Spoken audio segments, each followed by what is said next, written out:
Hey team, and welcome. I'm your host, Carrie, creator of Mother Life, your destination for all things real talk and parenting.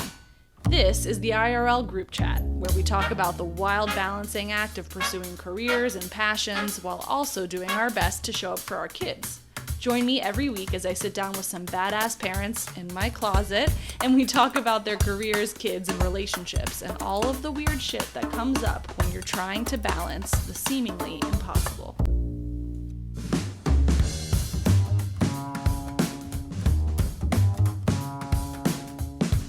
I spend a lot of time thinking about what I can do now to make sure that I have a healthy, close relationship with my kids when they're older.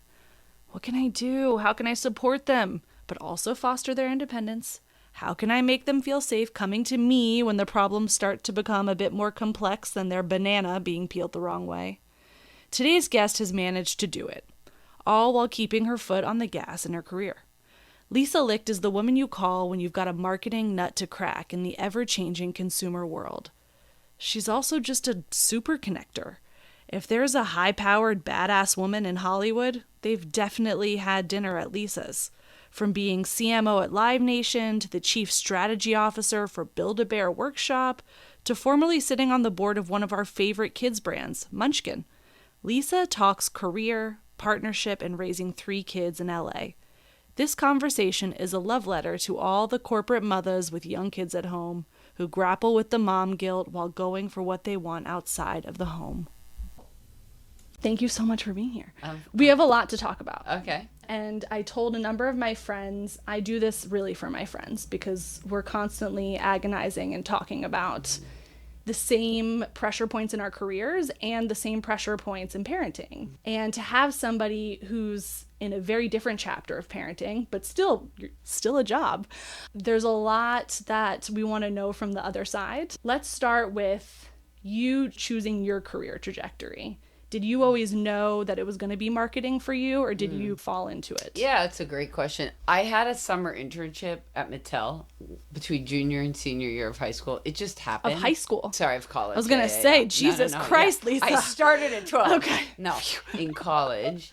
And first of all, I was raised by a mostly stay-at-home mom whose goal was to graduate college before my sister started college. Amazing. Okay, so my parents met when they were 14 and 15, dated for 5 years, got married. My mom was 19 and got pregnant 3 months later. Fuck.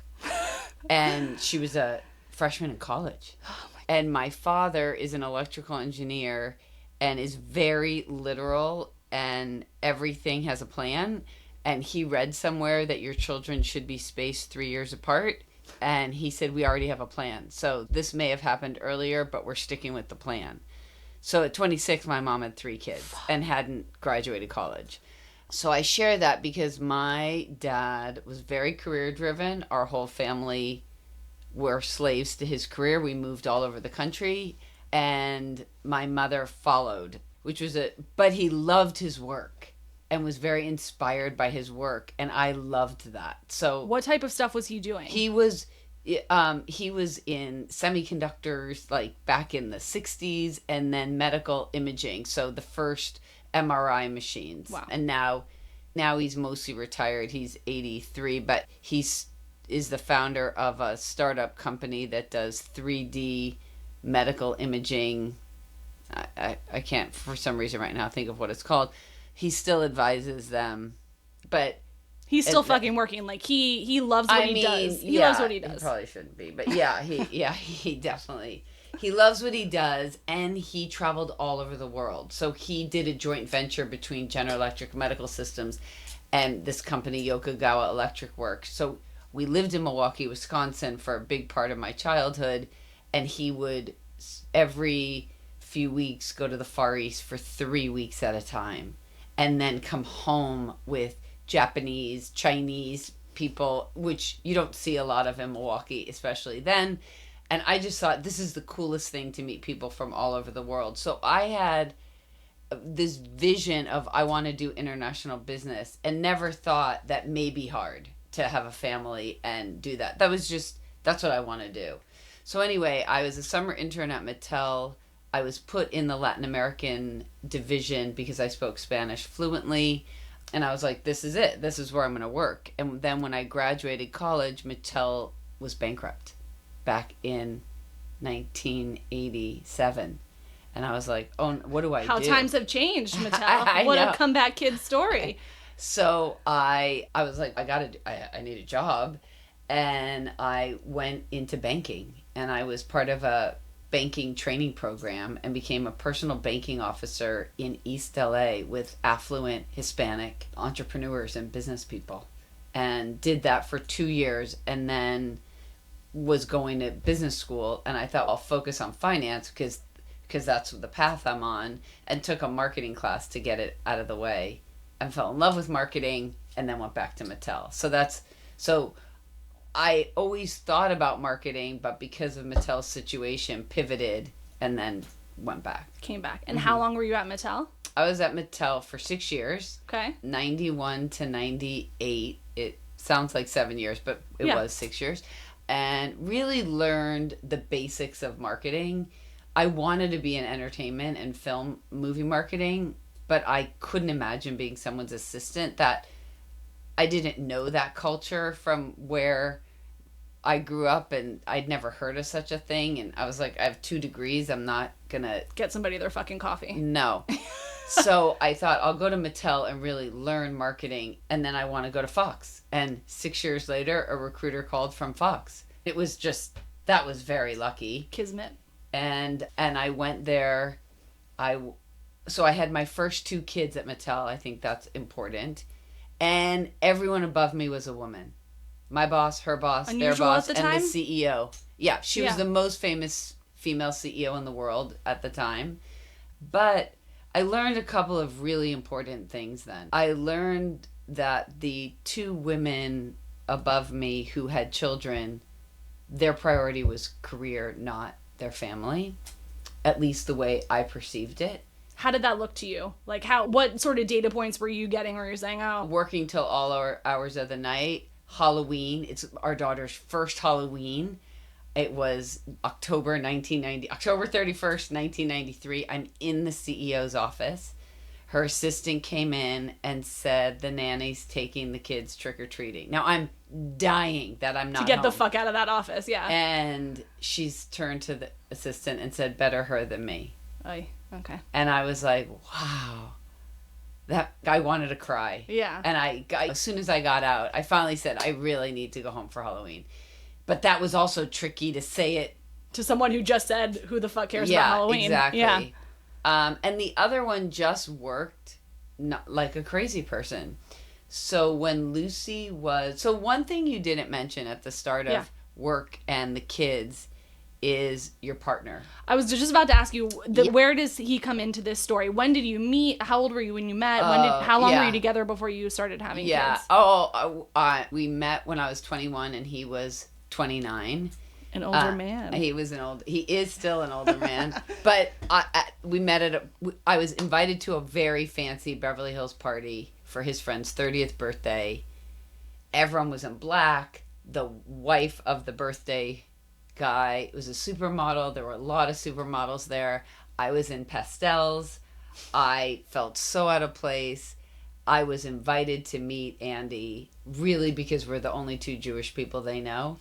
You're Jews, you'll like each other. That was really it. Talk about your stomach problems and anxiety, or whatever Jews do. And I get off this valet park shuttle thing, which I'd never seen at a home, and Bowen Cooper Farrell III came up to me and said, let me introduce you to Andy. And across a sea of 200 people, I said, is that him?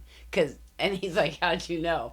And I was like, someone jokes around. He has a map of Jerusalem on his face, but very ethnic looking. Anyway, we did not hit it off. I was a fish out of water. He was in his own world.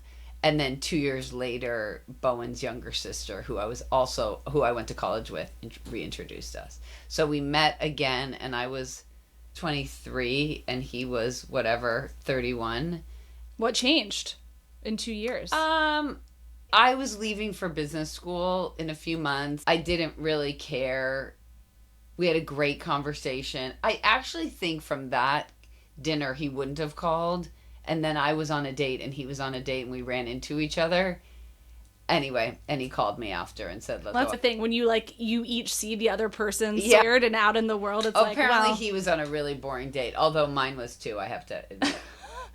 dating in the time before apps where you really had to go on a date. Yeah, you had to really do it. Yeah. So our first date was playing tennis and went to dinner, and we're still playing tennis. We took a long time off, but it is nice. You're not pickleball people? We play. People are obsessed. Yeah, we both prefer tennis, but we do play pickleball. And, yeah. Okay, so you were 23. At that point, he's 31, 32. We got married. I was 25. Okay. And I had Lucy at 28. And she's 30. I'm 58. So, and you guys are just still together. We're still together. And things are really good. But let's just be clear.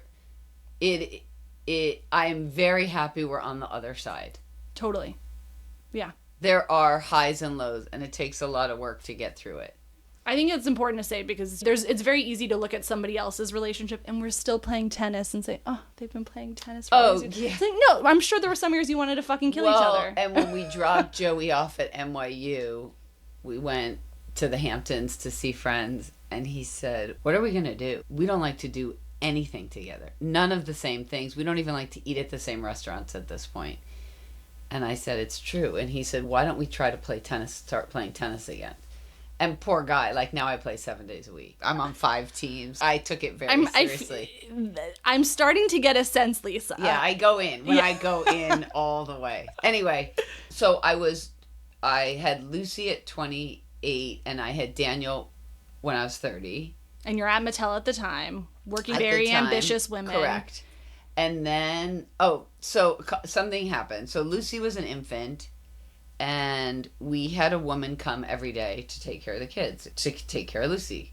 I left for work. Mattel's hours were 8 to 5 or something like that. So I worked 7 to 7. And Andy would do the morning, and I did whatever there was left when I got home.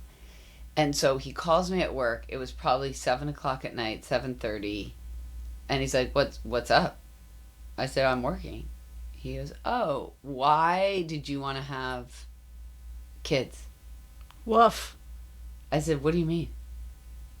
He said, I didn't sign up for this.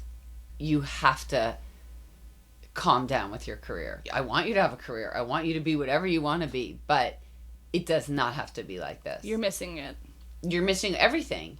And so I met with my boss and I said, I want to stay here, but I got to stay here on my terms. I'm going to leave every night at 6, which, by the way, I still got there at 7:30 in the morning. So It's not like I was slacking. Yeah. I also felt like I realized how much time people waste in a day, and I was powering through all day. And you didn't go out to lunch at Mattel. There was a cafeteria, you ate there. Yeah. And you brought your food to a meeting. And so I sat down with my boss and I said, listen, I'm going to work 8 to 6. I will go home and have dinner with my family.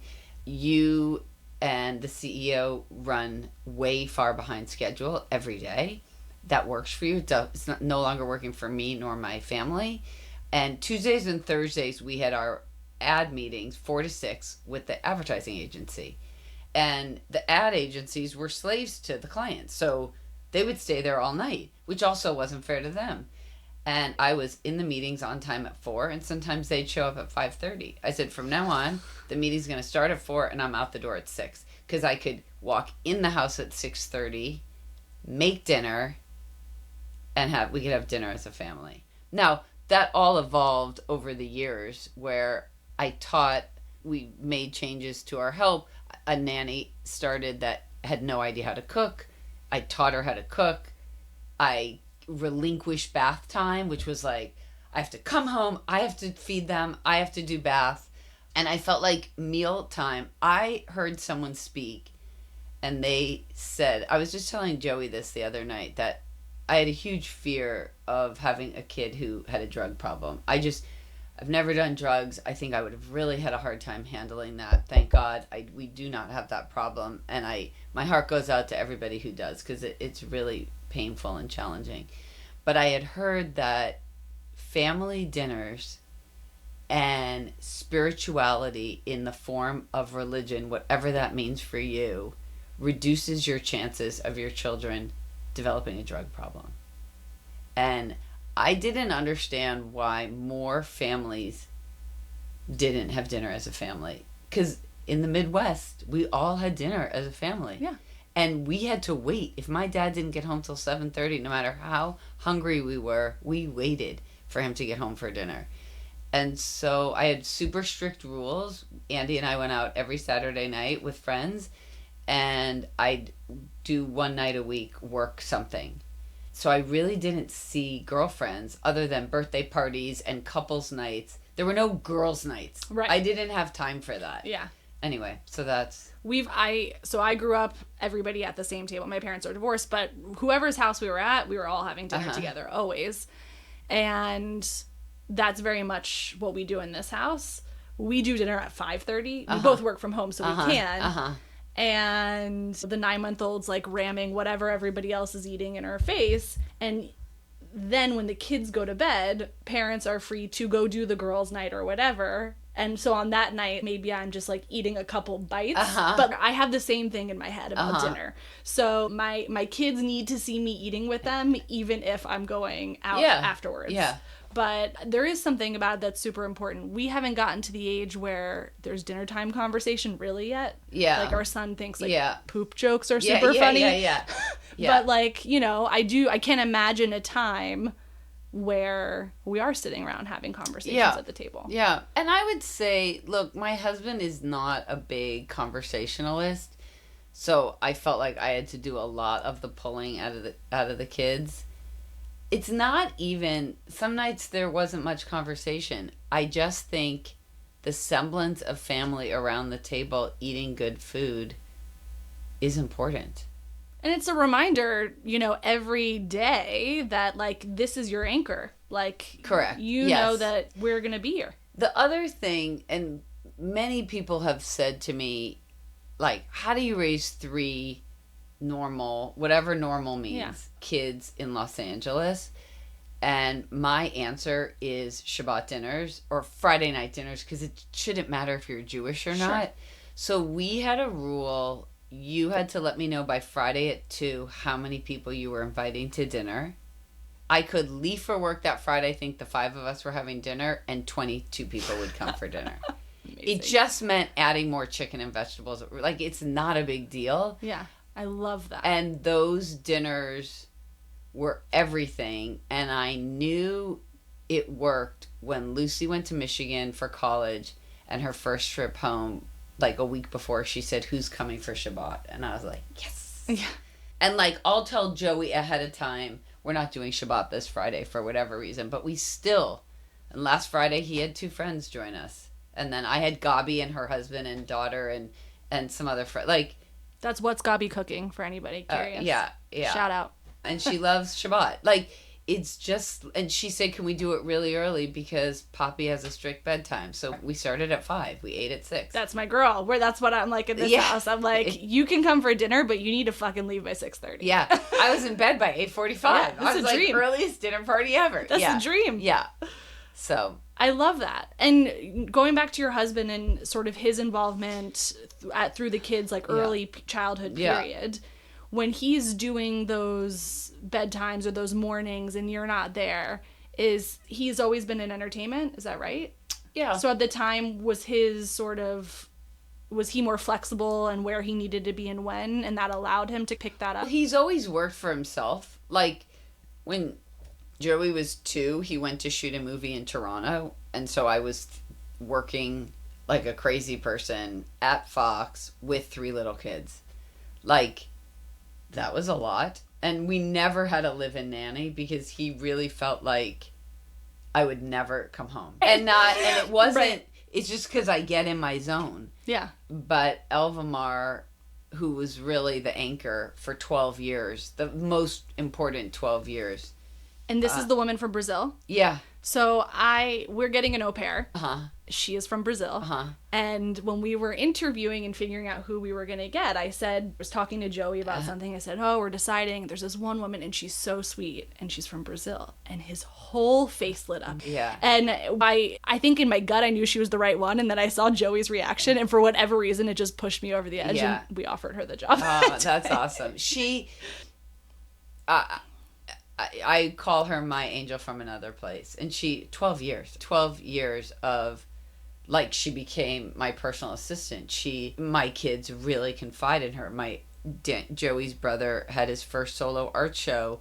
She was at the opening. He's 28. Yeah. You know, she's a very important part of our life to this day. And I think that piece of the picture and how people are consuming parenting advice and, how-to and parenting hacks gets left off. Because I'm a consumer of social media parenting content. And there isn't a whole lot of it that actually celebrates and talks about the people who help us raise our children. And I don't think it's necessarily an omission on purpose, but I think in not acknowledging and celebrating these people, we're also making it seem impossible to have a career and to raise children. Like, you need help. Yeah. So I do think that's really important. And when Sheryl Sandberg came out with her Lean In book, a young woman who's very important in my life also, who I've introduced to her husband, and now she has 2 little kids, said to me, you got to read this book. It's so you'll love it. So I read, I don't know how far I got, not far. And I brought the book back. I said, this is not for me. She said, what do you mean? I said, this book is for very wealthy women who can lean in and speak up and have a backup plan. And I don't think it's talking about how hard it is when you are the breadwinner and you're so stressed out and you don't have 12 people at home picking up after you. I don't like this book. And I think if I met Sheryl, I'd probably really like her. But I didn't think that book was a fair depiction of, as you and I talked about, the hardest fucking job in the world. Hardest fucking job in the world. Yeah. And to your point about being the breadwinner, at periods in our relationship, I've been the breadwinner. Yeah, same. It vacillates and oscillates, and I have plenty of friends who also find themselves in that situation. And also, and I don't know if it's true in your relationship, but they still remain the primary decision maker on parenting matters. Whether that's just being the person to say, hey, this is due on this date, we need to make a decision before then, or being the person who's driving an application process for schools, or whatever it is. It doesn't really matter who's making more money. It still seems in a heteronormative couple to fall to the mom to be driving those processes regardless of how much money she's making and regardless of how much responsibility there is. Yeah, so I would say that was not our situation. So Andy calls me at work and said, we gotta look at preschools. I'm like, she's 8 months old. What are you talking about? He said, I can't think of her name, but I can picture her. I talked to so-and-so. She loves her preschool. She said we're late. So I all of a sudden was like, ah! And so he made that happen. And we went to a preschool. It was All Saints, then Evergreen. Very special place. And then when Joey was born, the older 2 were basically out of preschool. And the preschool, which is around the corner from our house, moved to Santa Monica. And I'm like, we cannot keep going to Santa Monica with 2 little kids. This is crazy. So we looked at all these other preschools. And our kids didn't go to a Jewish preschool. And then it came time. We have to make a decision. And if I make this decision, you're going to throw it in my face. Like, it's too far to drive, or we're schlepping back. Blah, blah. And I said, no, let's go back to the preschool. And I never complained about it. And it was the right decision. It was a really great place. So to have a partner who's supporting your career, driving a bunch of the key parenting decisions, especially in that time, a little unusual. Yeah. You know? Yeah. And he's 8 years older than me. So where do you think, what is the special sauce that you think about your husband that kind of he's like that? Because I don't think that is even the most left progressive guys Yeah. have blind spots, I think, in this area Oh, sometimes. he definitely has a lot of blind spots, let me be clear. Yeah. But that he doesn't have an ego about those things. Yeah. Like, I want to get more involved in our country club. I can't because I'm not the member. He's going to switch the membership into my name. There aren't a lot of guys that will do that. Yeah. He just doesn't have an ego about that stuff. Yeah. But he also thinks, you know, he's never said, where's dinner? He's like, okay, when are you going out this week so I can order my Cheesecake Factory, which I cannot stand and will not eat and think it's disgusting. I'm like, Tuesday and Thursday, you're in for Cheesecake Factory. Like, he loves ordering in and sitting on the sofa and watching some documentary. Same. Sounds Yeah, great. yeah. I'm like a hard extrovert. I love people. Yeah. I love being around people. Yeah. But I totally fuck with Yeah. a night by myself. Yeah, he does. And I like when everyone's gone and I have the house to myself, but that's pretty rare. I was about to say, when does that happen? Yeah, very rare. Very rare.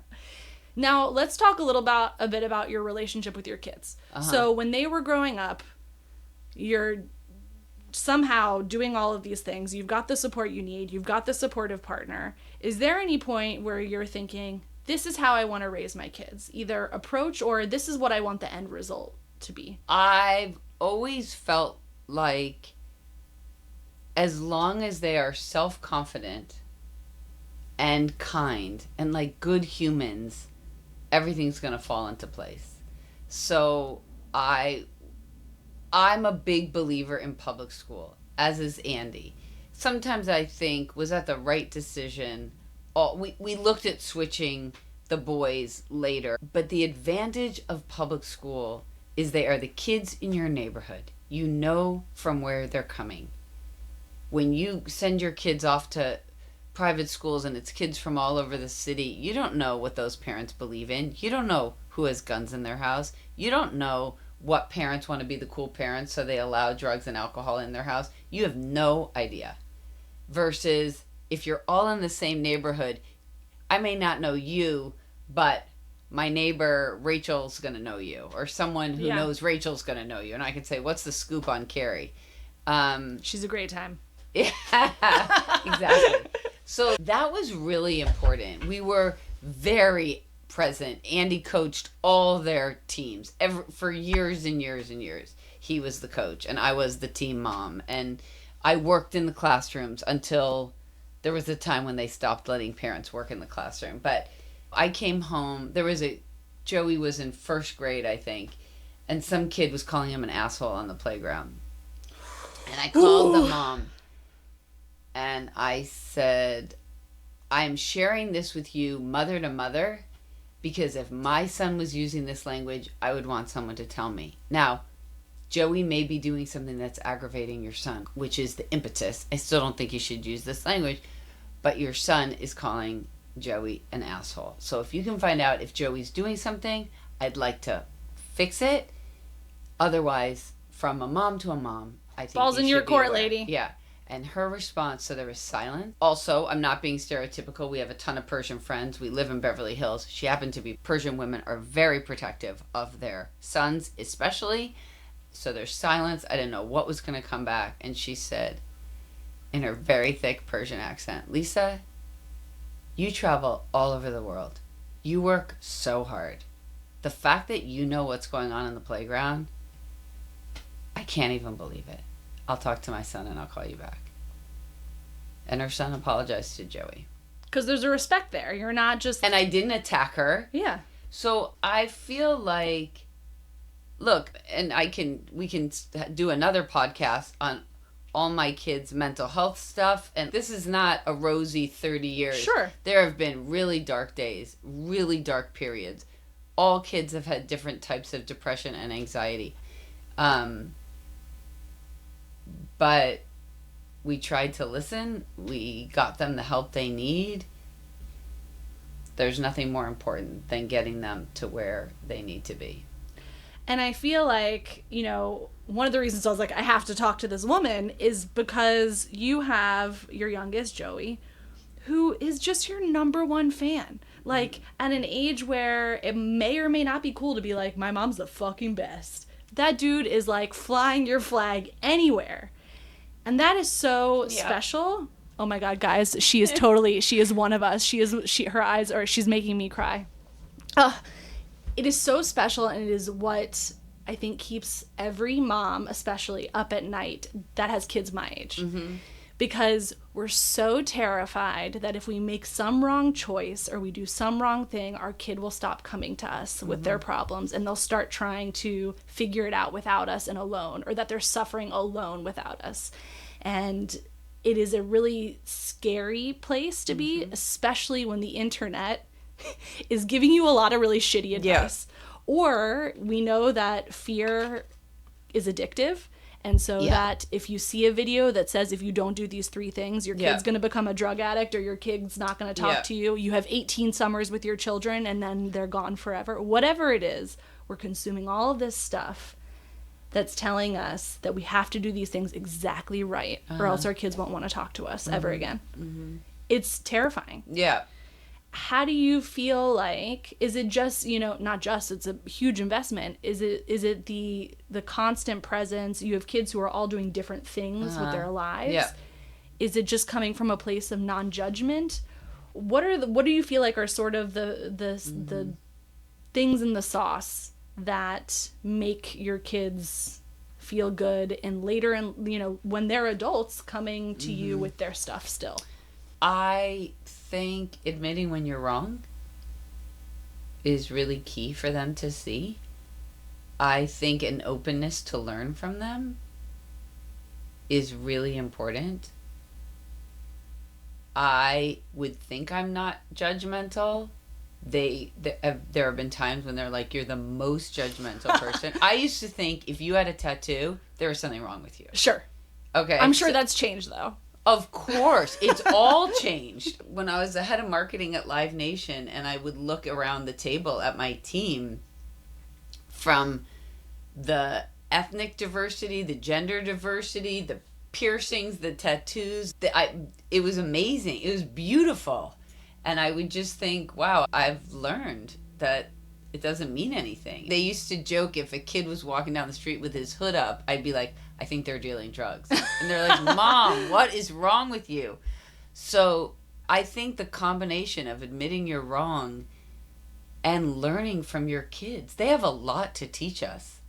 And the way things were when we were little and we were growing up is super different. And I read a lot about when to give your kids a cell phone. I just think it's fascinating when to let them be on social media. Anyone who thinks they earlier is better is out of their mind. For some reason, I have 3 kids who are not that into social media, and my daughter, who's probably into it the most, will delete it from her phone when it's bothering her. That takes a certain skill level or awareness level of when you just can't handle it. Yeah, I think it's knowing yourself and learning what's making you feel good and not feel good. Yeah. And that can sometimes you don't figure it out until it's a little too late, or you're a little too deep in the hole and it's really hard to get out. Yeah. I will tell you, Andy, a big parenting thing I learned from my husband is when Lucy started high school, I was like, I went into our room one night and I'm like, she's going to start going out. We need to set curfew. He said, why? I never had a curfew my whole life. Do we trust her? I said, of course we trust her. He goes, then she doesn't have a curfew until we can't trust her. And if she breaks our trust, we'll deal with a curfew. And that was right. There was a time, and I still... For a first kid, that's pretty revolutionary, because I feel like it's usually the first one where you cut your teeth, you make your mistakes, you maybe overexert, and then you retract with time. So for a first one, that's unusual. Yeah. Did she fuck up? Yeah, she did. Yeah. And she got her sophomore curfew? year. No, she didn't have to. She messed up so badly that she just didn't go out for a while. We didn't even have to. Yeah. She just knew. Yeah. Yeah, that was I was talking about that with some of my friends from high school the other day. Some of the shit we would get up to, and we were all really good kids. We cared a lot about doing well in school. We all wanted to go to good colleges. we were still going to parties in fields in the middle of fucking nowhere, and our parents thought we were at each other's houses. Yeah. So it's even good kids who have good judgment still end up in crazy situations. Yeah. That's terrifying. Yeah. It was terrifying. I woke up at 3:00 in the morning and realized she and her friend who was sleeping over weren't home. And it was, I believe in God, but I don't believe in God to this extent. But I swear, God woke me up and said, "Lady, one of your kids isn't home. Get with the program." And I called her cell, and texted her. Lucy was an instant responder. All my kids, they knew to say everything's okay. Anyway, called, didn't answer, called again, and her friend who was supposed to sleep over answered. I said, "Where's Lucy?" It's 3:00. She's away from her phone. I'm like, "Sammy, what?" I said, "You have 1 minute and I'm calling back." And I call back and she said she's really drunk and it's really bad and really scary. And I left the house without shoes on, without a wallet, screaming, waking Andy up like I am like a lunatic. I go get my beautiful daughter, and I'm telling you, stunningly beautiful, covered in mud, drunk, doesn't know where she is.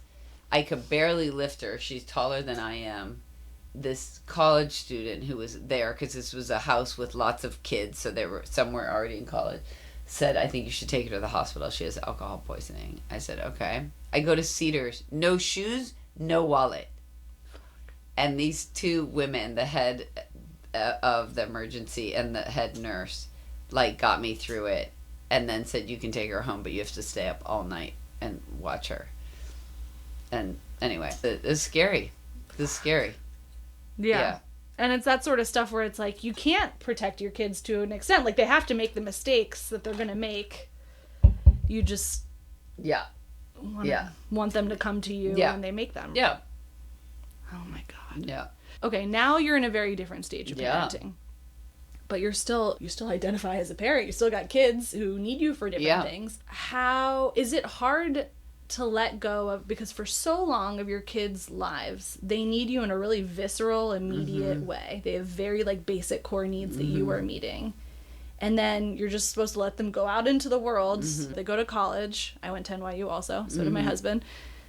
Your parents just leave you in New York, and you got to figure out where you're going to eat and all this stuff. At what point do you start to release a little bit just the tension in your body of wanting to help them through every single thing? Yeah. I don't know that there's a complete answer to that. No. Have you noticed a shift? Oh, for sure. Yeah. And by the way, my kids are, Joey not as much, but my older two are very good at saying, "I need space from you." And I have a therapist who's very good at saying, "That means you're not calling them." You're able, when you hear that from your kids, "I need space from you," in that moment, what are you saying to them? When they say, "Mom, I need space from you." Okay. You're not doing the stereotypical Jewish mother thing. No. And is it hard to do that for you? No, because I trust them. Sometimes I feel sad. Last year, Lucy and I joined a new synagogue and loved it next level. Ikar with Sharon Brow. She's unbelievable. We stayed for hours, 5 hours on Yom Kippur. I've never done that. We only left because she was throwing Break the Fast. And I said, "Do you want to host Break the Fast?" Or she said she wanted to host it, whatever. And she said during that day, "Just because I'm doing it this year doesn't mean I'm ever going to do it again." I said, "Yeah, whatever. Let's see how it goes." And the next day she said, "Yesterday was the best day of my life." And so I was so excited for this year. And she's dating a guy whose best friends are getting married in Miami Yom Kippur weekend. And she just told me. And I said, "Totally understand you want to go and have a great time. I'm sad. Yeah. I'm sad. I was already looking forward to it. We'll have Rosh Hashanah. I'm going to miss you. Yom Kippur was incredible. We'll do it next year." Yeah. I told her. She was afraid to tell me. I didn't get mad. I'm not mad. I'm sad. Yeah. But I think it's important that if I said, "Oh, I don't care," she would have been like, "What?" I do care. And I'm bummed. But you're not making her responsible for your feelings.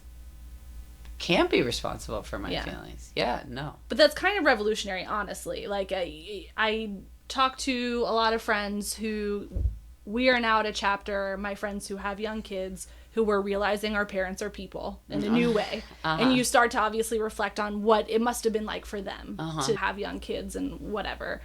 And then you see things that your parents do and you say, I don't want to be like that. Yeah. Or I totally want to be like that for my kids. I will say my mom never would say, it's Mother's Day, I hope you're coming here, or you're not going to be here for my birthday. That's just not, my mom was never like that. There's 3 of us also.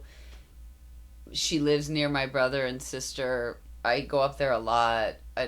I've never felt like the year before was going to be their last Thanksgiving in their house. They were going to sell their house, and they did. And she said, I want to do Thanksgiving. And I thought we were going to do it in LA. And I was like, you've never, ever said something like that to me before. Yeah. We will all be there. Yeah. And we were. And it was a wonderful Thanksgiving. It allowed you to say, okay, she doesn't always have her pressure on. The fact that she is exercising this actually means something, rather than everything being imperative all the time. Yeah.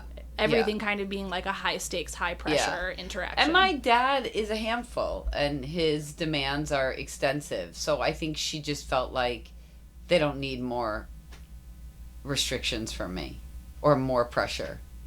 And she never really put any on. But it's kind of, I mean, it is kind of amazing. We talk a lot about cycle breaking and intergenerational trauma. Yeah. And but this is kind of an example of the opposite, where you had a really great example in your mom. Yeah. It sounds for just how she navigated. In that regard, yes, very much. For how she navigated her relationship with you guys, and you now are clearly doing with that with your own kids. Yeah, I'm trying.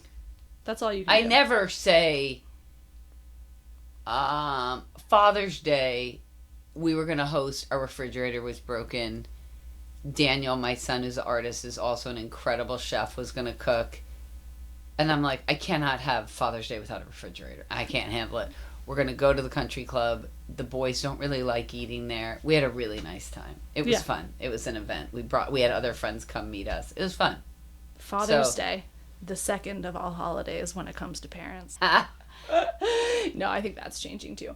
And when you kind of look to your kids, they're not at the kid having stage themselves. Are you like, I really want to be a grandparent? Or is it more, whatever you guys want, I'm on board? I mean, if none of them had kids, I'd be devastated. Yeah. I mean, let me be super clear. We joke Joey will probably be the first to have kids.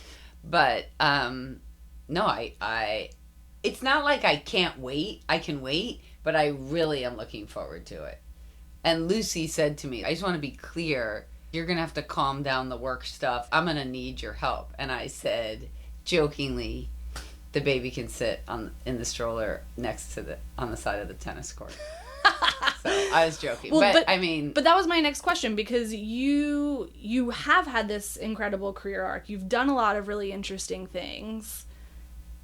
You're still working in beast mode, according to your son. I'm working a lot, yeah. And do you there are some people who are like, I want to retire and I want it to look like this. And there are some people who are like, I never want to retire. Yeah, I don't ever really want to retire. I always want to be involved. I'm on the board of an incredible nonprofit called Project Healthy Minds. I think I'll be involved with that forever. What is it? What is the nonprofit? It's a digital marketplace, like what TripAdvisor does for travel and OpenTable does for dinner reservations. It is a digital marketplace that gives you access to all the mental health options that are available to you. That's great. Yeah, it's really smart, practical. But I've been fortunate enough since I started consulting to keep having clients come to me. I have 2 women who have worked for me before who are now helping me with different clients and doing a significant part of the work, because I'm very focused on 2, but there are 5 right now. I love it. I love helping companies. I love being a sounding board. I do career coaching, which I really love. Yeah. Why stop? What am I going to do all day? Tennis.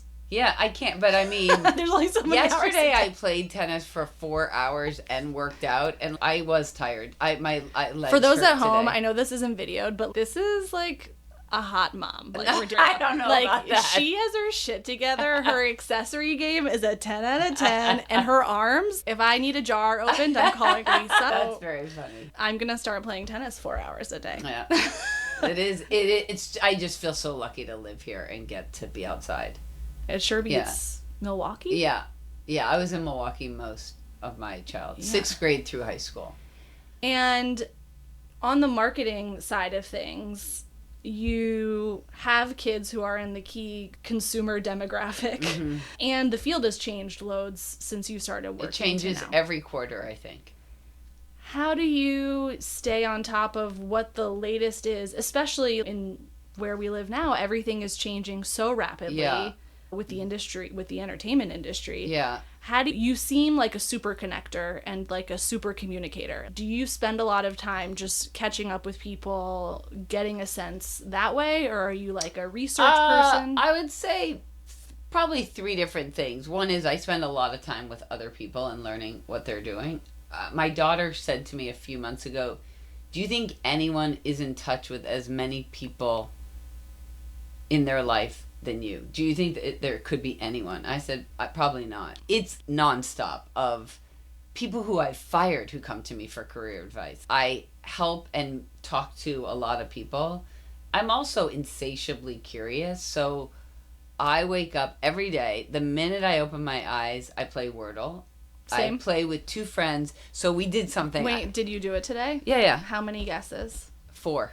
3 today for me. Very unusual. I'm normally like a 4-ish. But my first word had 0.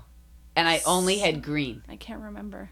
Yeah. No, today was a mix. Okay. So you really were a comeback kid today. You basically did it in 3. I was a comeback kid. But I play with 2 other friends, and now we each pick the word. Someone picks the word for the next day, so we all start with the same word.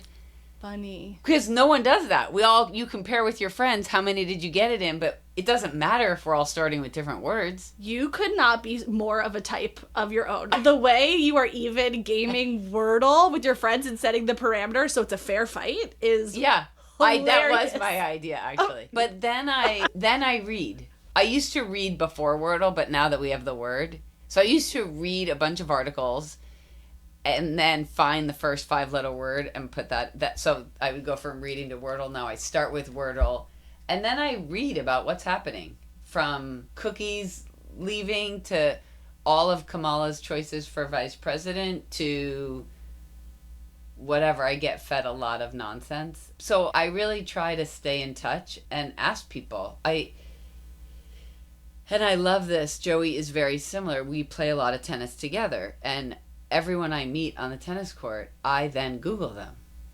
Sure. Yeah. I bet you have a very interesting tennis court as well. Oh, it's very diverse. But from my women games to my West LA games to the mixed with a lot of 40-something-year-old guys.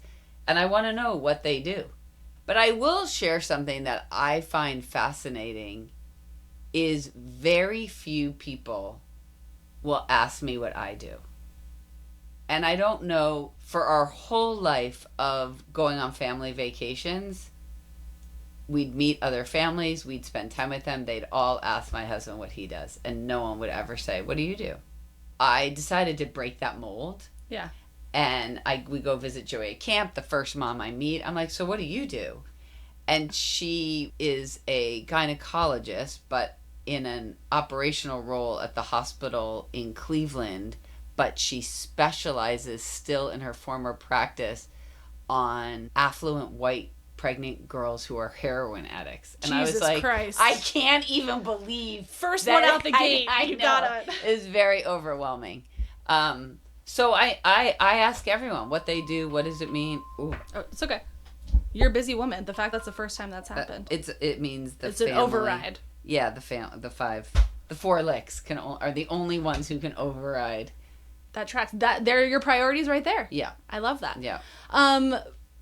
Do you think people don't ask women in that context because they're like scared for the person to say they don't work? I don't know. It's hard for me too, because I feel like when I ask, sometimes I get it leads to a great conversation, and sometimes it leads to tension. And if I could solve that so that women feel super comfortable saying, I've had this killer career, awesome that you've never worked outside the home. Yeah.